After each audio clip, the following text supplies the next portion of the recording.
I just tried to film this video like 20 times outside, and after enough airplanes, I decided that I would just film this in my bedroom.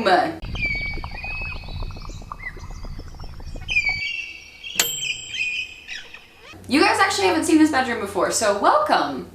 It's pretty calm, it's pretty nice, I do enjoy it. It smells real good in here. Today I wanted to do something special, and I'm finally doing it. I'm doing my skincare routine, whoo! And along with this, I'm also going to talk about my acne story, because I know this is a very popular thing to talk about online, mainly because everyone suffers with acne. Doesn't matter if you get like a pimple every time you have a period, or if you literally break out in cysts all the time. Like, everyone deals with some form of acne. I figured I would just give my glimpse into acnehood. Now, most people don't deal with really severe acne, and they're blessed to not have that problem. I was not blessed with that. I tend to have really bad acne episodes when I'm stressed, or when I have been running myself low. It shows in my face. That has always been a problem for me, and I think changing my diet has definitely helped, but one of the #1 things that has helped me has been getting on medication. I had really bad acne in high school, and I used doxycycline, which is a pill, and then I used epiduo, which is a benzoyl peroxide cream, and aczone, which I don't know what cream that one was, but they were all prescription medication, and I used them for about 6 months, and after that time I had perfectly wonderful clear skin. This was when I was like 16 years old, and my skin was pretty good until I moved out to California when I was 18. And I think like the shock of changing a climate so drastically, because I came from Arkansas, which is very humid, to California, which is a desert climate, I think that really changed the composition of my skin, and it made it break out all of a sudden all over again. I also got on birth control while I was out in California, and that had a whole impact on my face. To give you some context, this is my skin when I had terrible acne. Woo! The crazy thing is, this was taken, I think, a month before I went on my first date with Will. So I think I was like, oh girl, I gotta get something together, because there's a cute British boy waiting for me in another country, and my skin is bad. Before I get into what I do now, before I get into how my skin looks the way it does today, because this is me with no makeup on. I'm going clear. This is what I'm doing. I wanted to show you guys that there is hope to those of us who have had really bad acne. I didn't realize how bad my skin was until I looked back on pictures. I think I always had this idea that like it was never as bad as I thought it was. I tried not to wear a lot of foundation.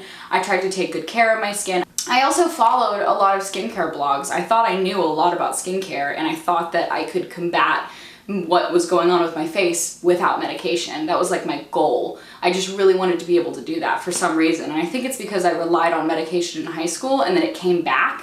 And that was always a fear of mine. Like, if I ever ran out of medication, would my skin just look horrible again? This was how it was probably for the next 6 months, I want to say. Like, even after Will and I started dating hardcore, I remember Will would spend the night, and I would wake up the next morning and like try to take a shower and put on a little bit of makeup before he got up in the morning. Like, that is how insecure I was about my skin. It really wasn't until a couple months ago, when I was gonna have to be on camera every day for 6 weeks, that I was like, no, God no, I am not going to look at the product of something that has a camera so close to my face all the time and hate my skin the entire time. It was just ridiculous to me that I would let this still control my life. So I went to the dermatologist.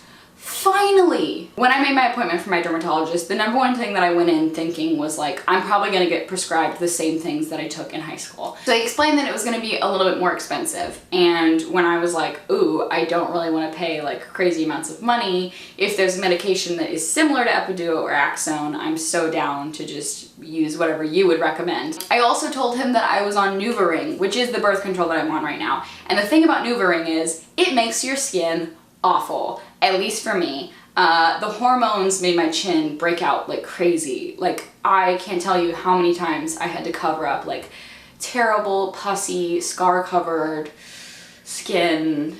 It was so bad, and I would not recommend that at all. I really liked my birth control, so I was like, if you can find a way to combat it in a medicinal way, that's amazing. I'm just really comfortable with my birth control, and it doesn't affect my body in any other negative way. When I got out of the doctor's office, he recommended 2 different creams for me, and he put me back on the doxycycline pill. So For the doxycycline pill, I want to mention that you don't necessarily have to take an antibiotic pill to cure your acne. I was on doxycycline for a month, and although it did help a good bit, by the end of the month, my skin wasn't really any better. It was just on the road to recovery. And by the time that medication wore out, I was still using the 2 creams that I'm going to mention in a second, and my skin healed up immediately, like within a week after doxycycline was done. I think it did its work, and then this just like killed it. My acne was gone, bitches. The 2 creams that he recommended to me that I went out and got at the Target pharmacy were clindamycin phosphate topical lotion 1% and tretanoid cream 0.025%. Both of these are amazing. They're prescription only, so you do have to go to a dermatologist to go get them, but once again, entire point of this video, go see a dermatologist. I use the clindamycin phosphate lotion in the morning. So before I put on my makeup, right after I get up, I put this on, and then I use the tretanoid cream at night. And those 2 have been lifesavers. I use this as a spot treatment now. I used to use it all over my face, which I think is what you're really supposed to do with it, but I just pop it on little zits at night. In the morning, they gone. The one other thing that my dermatologist recommended to me was to get panoxyl, which is a benzoyl peroxide face wash. This is 10%, so it's pretty strong. You can get this over the counter. You can get this at Target. And this made a huge difference in my skin. It will dry your skin out like crazy. If you have super dry skin, would not recommend. But I have pretty oily to moderately oily skin, and this stuff, it packs a punch. Like anytime I use this in the shower, I'll put it on and then leave it on like a mask for about a minute, and I can feel it start to like sizzle my skin basically, and I'm like, oh no, time to wash that off. Now I don't do that anymore, but when my skin was really bad, I would do that, and it would like completely knock out any zits that I had, along with the 2 other creams that I was using. This thing was awesome. And like I said, over the counter, you can literally buy it at Target. I picked it up at Target. It was the last box. This stuff is gold. Those were my medications. These were the things that I was using to actively combat my skin issues. Now, when you use these kind of medications, you kind of invite a whole new issue of skin to your skin, which for me was drying out my skin and making it like a weird texture because it would get so dry. This is what changed my face and made me not like a giant old red angry pizza face. And I'm very, very glad that that happened.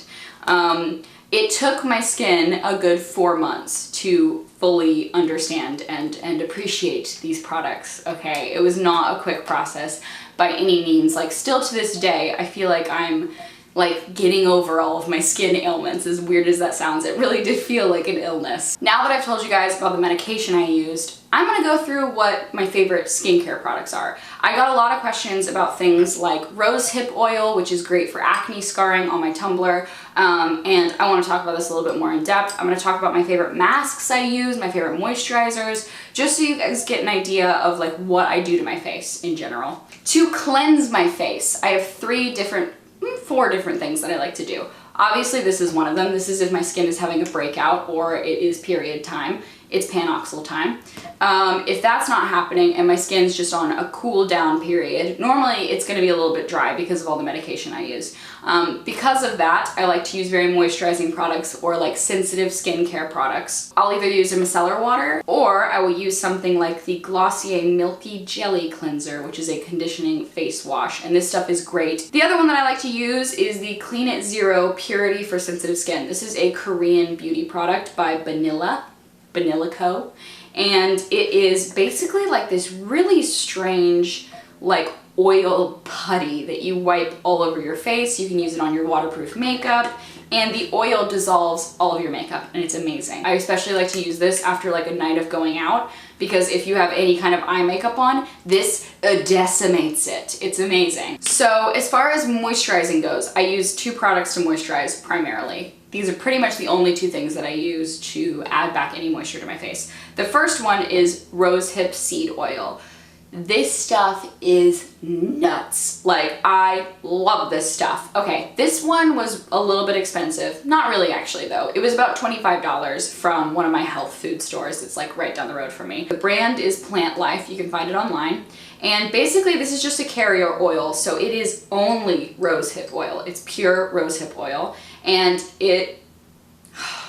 I love it. It has like this medicinal smell that I love. Basically what I do with this is I take 3 or 4 drops, 5 if I'm feeling generous, and I just massage this into my face, especially focusing on the areas where I have scarring, because this stuff knocks out your scars. Like, I can't tell you, this was like the #1 thing that I felt like it really kind of just healed my skin, which is crazy. I never thought that I would rely on an oil to heal oily skin, but something about it, it just combats all my natural oil and just leaves a nice rosehip oil on the surface. It makes my skin feel so good, and once again, great for acne scars. So if you have a bout of acne and you just end up with a lot of dark scarring, rosehip oil. Go look it up. You can definitely find it on Amazon. I'll try to find a link and put it in the description box. This is a great, almost like homeopathic way to deal with your acne. Something I should mention with all of these products is you want to keep them in a cool, dark place for them to stay reliable and chemically intact for a long amount of time, especially your medicine. Like, I keep this in a medicine cabinet so that no light gets in and like filters through the bottle or anything like that.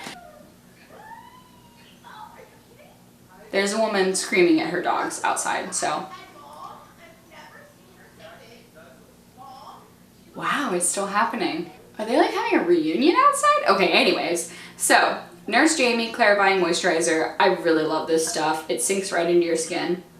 It smells like candy, which makes me feel like a little bit weird about putting it on my face, but it smells so good that I can't really like complain. And I use that on top of my rosehip oil if I feel like my skin needs more moisturizing. And that's normally at nighttime. Like, I like to moisturize a lot at night so that when you wake up in the morning, you're dewy as fuck. It's my favorite. So, 2 masks from Glossier. Yeah, I'm talking about these. And I know what you're thinking. Arden, you shat on the Moisturizing Moon Mask in one of your haul videos. I did, but I'm about to sing its praises in a second. The Maggie Greene's Galaxy Mask. This is so good. It's Glossier's detox mask, and if you look on the website, it's really not as expensive as most like high-end masks, but it operates very similarly.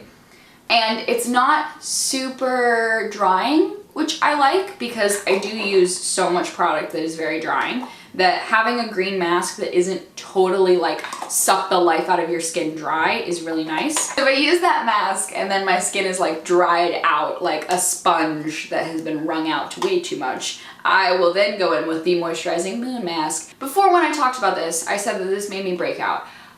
I don't know if it still makes me break out or not, okay? I recently started using this in the last week and a half and nothing bad has happened. And I really like the way this makes my skin feel. It makes my skin feel so moisturized, and if I use it in the morning before I take a shower, before I put my makeup on, it just like sets my makeup to look good for the day. I don't know why, but I really recommend this if you're not allergic to it, because I might be, but I really like it, so that's a problem. The last mask is a bit of a pricey one, but it is great. This is the Aesop Chamomile Concentrate Anti-Blemish Mask, and it's so good. Surprisingly, Will got this for Christmas for me last year, which is a weird thing to say, and probably a weird gift to give, but not really, because Will's just so thoughtful. He knows that this is the mask that I would want. I want the anti-blemish mask, like the least sexy mask that you can find. I want it. It's got tea tree leaf in it, evening primrose, chamomile bud, and mainly the tea tree oil in it is what is so amazing. You can smell it in the mask. The mask smells so good, but tea tree oil is known as having antibacterial properties, so if you put it on a zit that's having kind of like a little bit of a freak out, it's good because it just like cuts out all that bacteria, and it's like, no, no, no, no, no, you're not doing that today. And the last mask I want to talk about is something that's not really a mask, but it sort of is. It's a lip mask, and the reason why I recommend a lip mask is because when you're using all these drying products, sometimes your lips can suffer. At the height of when my lips were going to fall off, I was using Vaseline, I was using like lanolin products, which are great for like healing your skin. Recently I started using the Pout Mud Wet Lip Balm Treatment, which is by Glam Glow, and it literally is just like a lip mask that's kind of like a chapstick, but mostly a lip mask, and it feels great in the morning before you do your makeup. Oh, guys, we did it. Okay, that is what I use on my skin. I know that was so much product, and this is probably the longest video that I'm ever gonna make ever, but I felt like I owed it to you guys to make a video about my skin because I've been talking about it so much. I've been tweeting about it. I've been saying like how proud I am that my skin looks normal for once. And I don't know, if anyone suffered with acne, you know what that feeling feels like when you're like, oh my god, I can walk out of my house proudly without my face covered in makeup and not feel like people are looking at me because my skin is so broken out. I'm just glad that I finally figured out what helps me solve it, and I hope that this helps some of you guys to figure it out a little bit more too. I tried to give as much knowledge as I could generally and then kind of go in with more specific products. If you guys have any more questions about skincare or anything related to my skincare routine, please leave me a comment down below. Also, this is another one of those places where you guys can talk to each other in the comments. I hope you guys enjoyed this video. I hope this helped some of you guys, and if you want to see more videos like this, make sure to give this video a thumbs up. Other than that, thank you guys so much for watching, and I will see you guys next time. Bye!